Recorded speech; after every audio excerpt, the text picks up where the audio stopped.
Dalawang kasalanan lang daw ang pwedeng gawin sa'yo ng isang lalaki na hindi mo mapapatawad.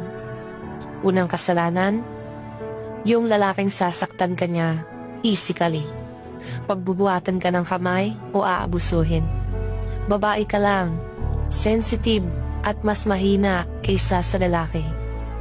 Pangalawang kasalanan, yung lalaking lolokohin ka, makikipaglandian sa ibang babae habang kayo pa. Hindi ka nga niya sinaktan physically, pero dudurugin ka naman niya mentally and emotionally. Yan yung dalawang pinakamasakit na gagawin ng lalaki sa'yo na mahirap patawarin. Dalawang kasalanan lang daw ang pwedeng gawin sa'yo ng isang lalaki na hindi mo mapapatawad.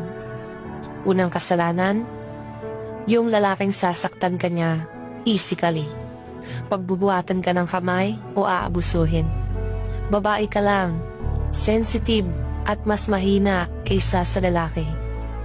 Pangalawang kasalanan, yung lalaking lolokohin ka, makikipaglandian sa ibang babae habang kayo pa.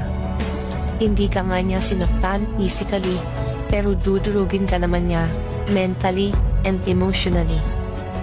Yan yung dalawang pinakamasakit na gagawin ng lalaki sa'yo na mahirap patawarin.